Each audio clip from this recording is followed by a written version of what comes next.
Hey, what's up? The Brew Dude is back here with another beer. We have another brewery here in New York, Ommegang. This beer that they have out is called Fruition. Now, this beer here is, I don't know if you would consider it a fruit beer, but because it's brewed like a regular beer, but they've brewed it with different fruits. They've brewed it with passion fruit, mango, and kiwi, right? And from my experience, when using, actually, it's not brewed with that. It's dry hopped with beer brewed with passion fruit, mango, and kiwi. So it's kind of confusing the way they're describing it here, but if you dry hop a beer with fruit, what that ultimately means that is that you're grabbing the beer, you're fermenting it out like a regular beer. Once it's fermented out and it's in its vat or wherever it's at, you add fruit to it and let that fruit infuse into the beer after it's been fermented out. Then you will get a different aroma, different flavor and everything. Other way that you could do it is actually infuse it into the mash, infuse it into the boil, but usually will not keep that fruit flavor throughout the fermentation process as much as if you were dry hopping. So it's a beer infused with fruit, dry hopped with fruit, I guess. It is alcohol by volume. It's 5.3, so it's not too bad. I try not to get too much information of the beers before I grab them, just because I don't want to have something in my head already to tell me that, hey, this is how it's supposed to taste. So I try to just do it blindly, so that unless the basic information, alcohol by volume, where it's brewed, what brewery, what it says it might have. Other than that, I just try to do so I can have a fair assessment of this beer. It's definitely, there's a lot of sediment in there. I don't know if you can see it, but it looks like there is dust. Have you ever cleaned up on that window seal that the window's always open and you never usually do, and you clean it and you get chunks of dry dirt? Well, that's what it looks like inside. Just looks like it's not something that's supposed to be drank. But we're gonna try it today. Basic bottle, pink here. Obviously, all the fruits on the gang. I've noticed that their beers, I've had them before, that they're very spicy. Not chili spice, but more of a spicy, like that cooking spices, the sweeter kind. But we'll see where this takes me. I mean, that was cool. The smell smells very similar to just like an IPA. Yep.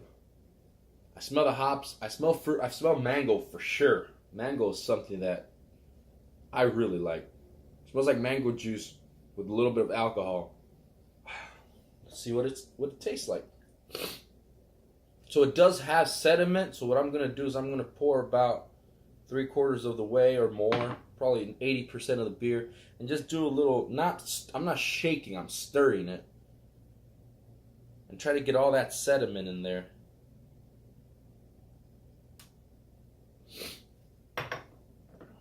I mean, you can see how hazy it is with big chunks of brown stuff and they're almost rust color. Huge head, and that's partially because I poured it a little bit more aggressively. Very light color. I wasn't expecting it to be this light, but it's very hazy.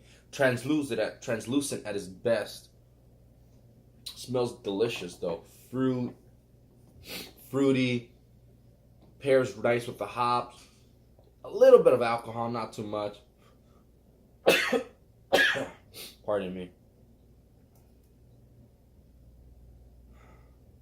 It doesn't smell like an alcoholic beverage. If you didn't know if you didn't have a firm understanding of kind of just alcohol smell and beer, you wouldn't know. You'd think this is like a juice.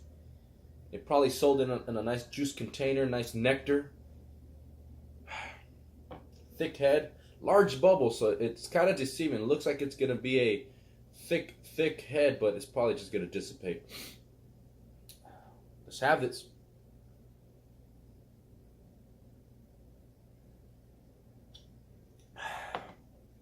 Whew. Very thin. Almost no body to it. Lingering flavor. It still holding on that flavor. Very thin, very carbonated, almost champagne-like. They probably use a champagne yeast on this. Like I said, almost no body. The flavor lingers like a champagne. Very thin, very carbonated, acidic. As soon as you hit it, there's no sweetness too much. There's slightly sweetness, but more acidity. And that holds itself throughout the whole beer.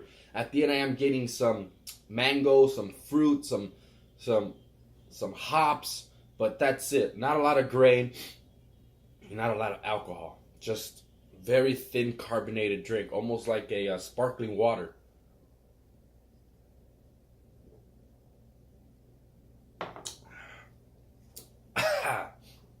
That carbonation is biting, making my eyes water a little bit. See, for me, I prefer a little bit more body to the beer, a little bit more complex flavors, but this is just straight citrus fruit juice with carbonation, and obviously it has alcohol. Very thin, very thin. So if you're interested in a beer like that, I would check it out, but for me, maybe not my favorite. It's not a bad tasting beer, it's just not a beer that I want the flavors for. I mean, I do gotta say that I'll probably have this, like, say, I don't know, with a little salad or something, and maybe I'm out somewhere that I don't necessarily want to drink a beer at that moment, but want something refreshing, and maybe want a little bit of that buzz with the alcohol. I'd probably go for this. I mean, if you look up the definition of beer, is something along the lines where using malt, using hops, and using yeast to create something. So, I mean, I guess it is a beer, but it is very, very thin, almost champagne-like. You make the decision if you like it or not. Go check it out. Ommegang, Cooperstown, New York. Fruition. Thank you for watching, subscribing, and liking. And with that said, the Brew Dude is out.